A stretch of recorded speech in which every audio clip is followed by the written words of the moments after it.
Peptides are all the rage. Find out why on this next episode of Digest This. Welcome to Digest This, the show that helps you revolutionize your digestive health. Here are your hosts, Dr. Liz Cruz and Tina Nunziato.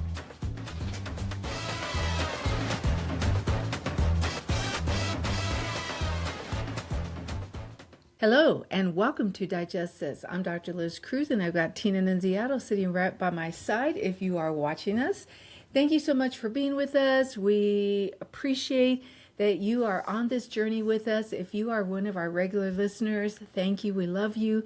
If you are a first-time listener, welcome. And we hope that you will continue on this journey with us. We put an episode out once a week.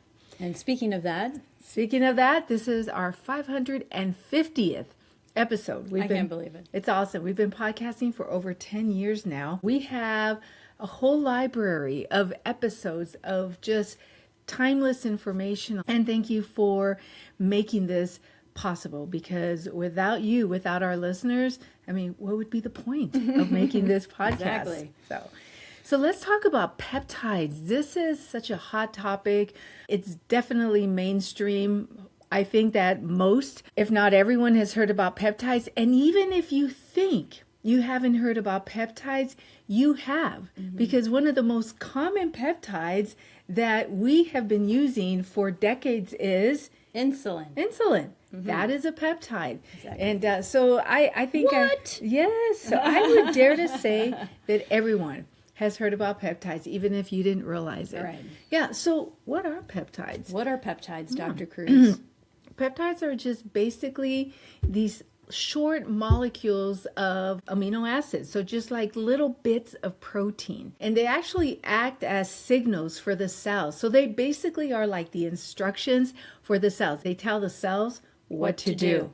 Yes. So basically, you can call peptides the boss. All right. And so, yes, they're just little collections, little chains of amino acids. It's pretty amazing and incredible that there are millions of peptides. Even when our body itself makes thousands of peptides.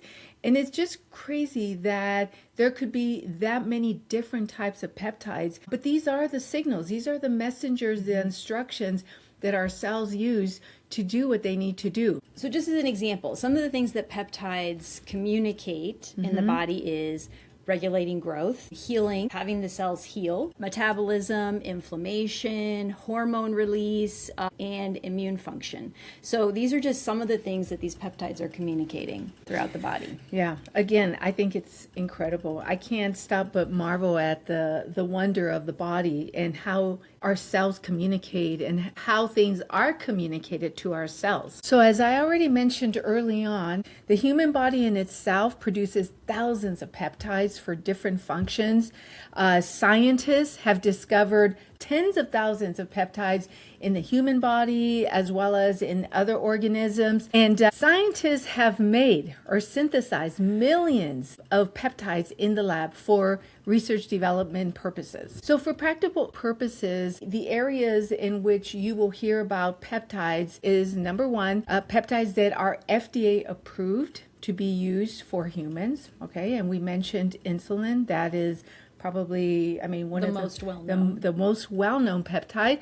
Also, there's semaglutide, which is a very well-known peptide.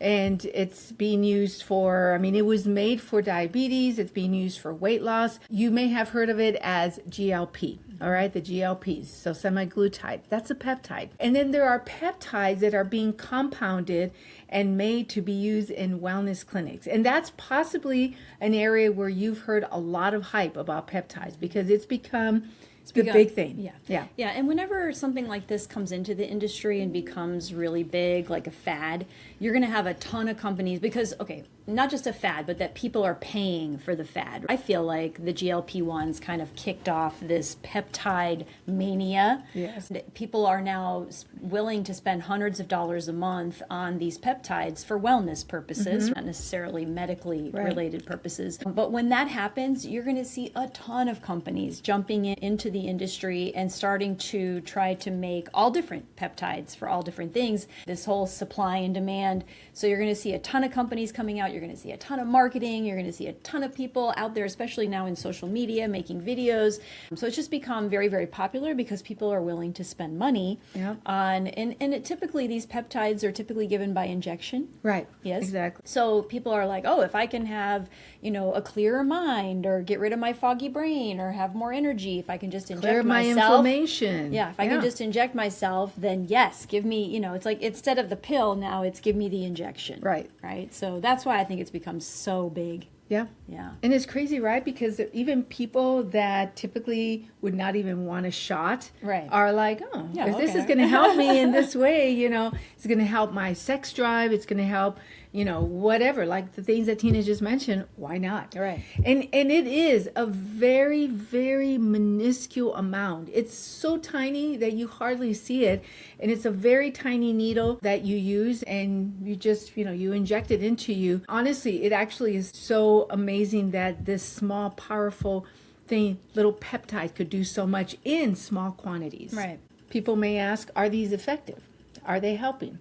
Well, I think that it's pretty evident to the world that the GLP-1s, the semaglutides, are helping. I mean, we've seen hundreds of people, and I'm not talking just about patients, friends, people that we work with. We've seen hundreds of them. 1 in 8 people were on a GLP-1. That have been started on a GLP-1 and that have lost a lot of weight, almost too much However, weight. yes, exactly. Almost too much weight. It was kind of scary because I think that the weight loss happened so quickly.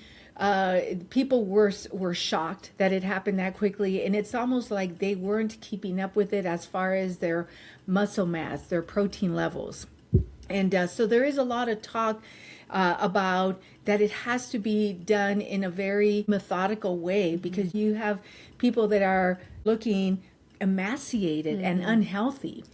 Yeah, I think, and one of the things that you and I have been kind of talking about with this GLP-1 craze is that it's just being handed out to everyone. Yes. And it might not be for everyone. And I think that's where, because it's in the realm of wellness, people are using it when it hasn't been prescribed for them, so to speak. And it's being given to them kind of on the side, and they're not really being monitored. And that can be scary with things that you're injecting into your body, not knowing what are the long-term side effects of what we're taking. And I know there's a lot of research and development going on with these things now, because people want to know what are the long-term side effects of taking these. And some people don't care. They're just like, I just want to lose weight, or I just want this, or I just want that. And they're just willing to inject anything into their body. And I think that's what the scary part is of the peptide side of the story. Yeah, absolutely. I would say that's probably been the most recent example of do these work. Okay, you've got also insulin, which has been around forever and which has been used for decades in people with diabetes. And does it work? Yes, it works.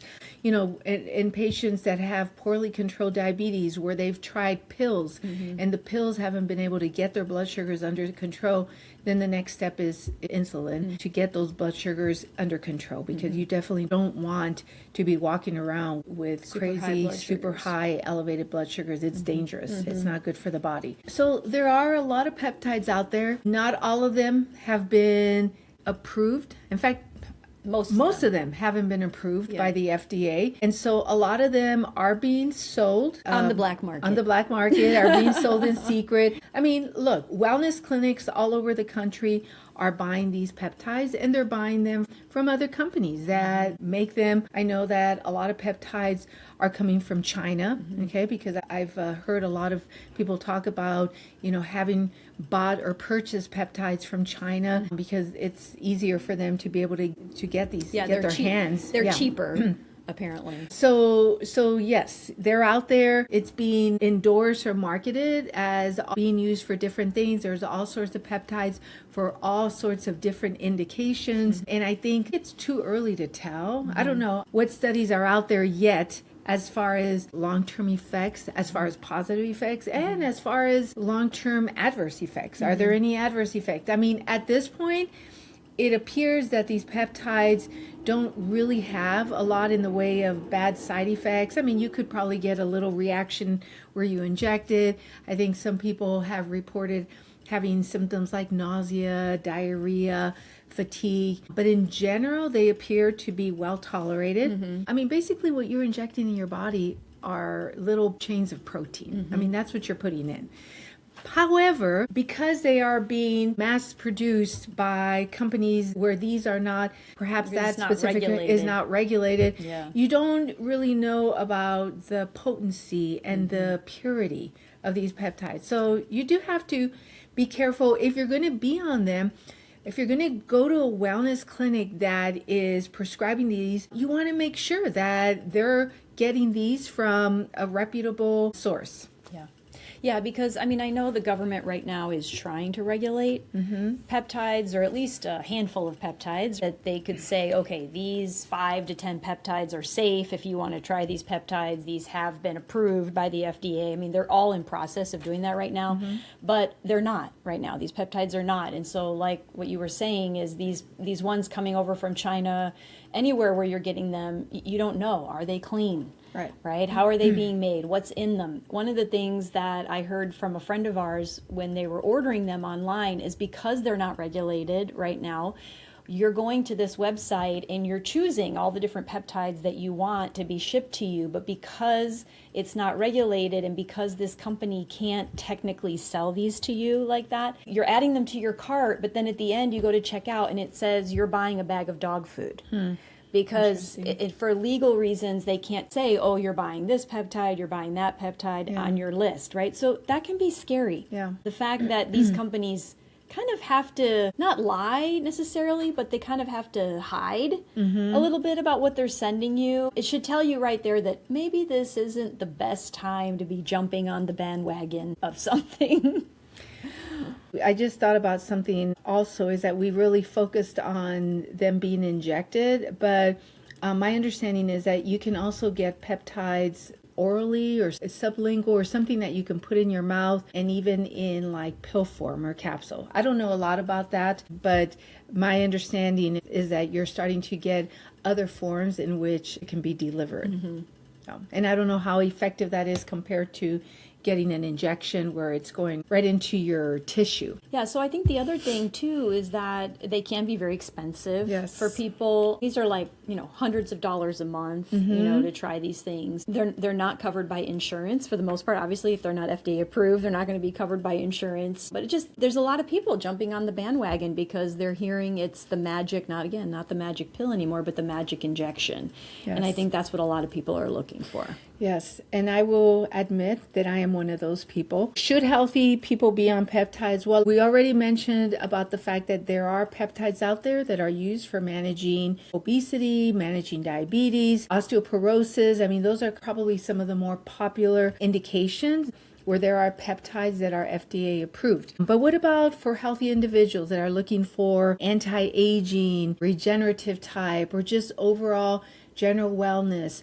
A lot of people are on those, and I'm one of those people too. I had been on peptides over the past year. I'm currently not on it, but there was a stint of several months where I was taking them. I was mainly taking some for like inflammation and just overall health. And so I do think that there is a place and a purpose for these peptides, but you want to make sure that you're getting them from a healthcare provider that is knowledgeable about these and that is getting these from a reputable source. I think that is really important. Like personally, I'm a little bit leery about just going online and ordering these. I think that I would prefer, I'm not a peptide specialist. I mean, maybe someday I will, but I'm not at this point. So you want to make sure that you are getting them. If you are going to be on peptides, get them from someone that knows what they're doing, that understands them, that is getting them from a reputable source where you know that you are getting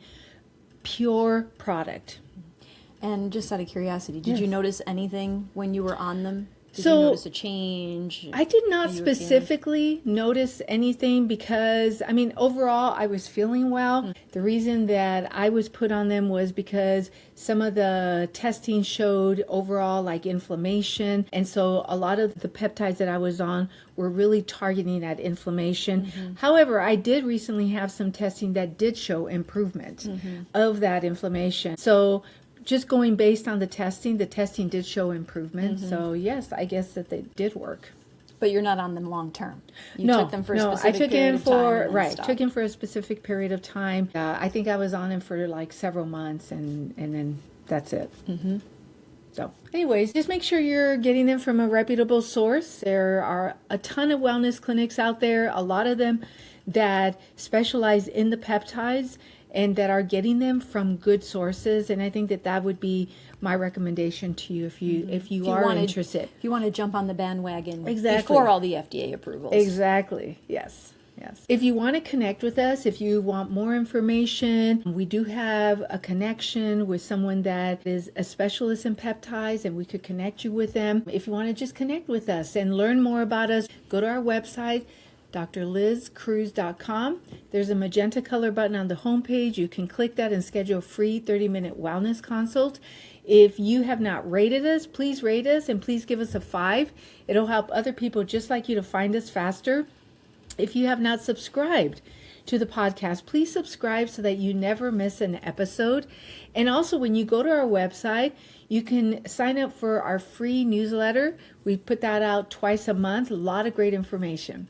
Thank you so much for joining us, and we will catch you on the next podcast.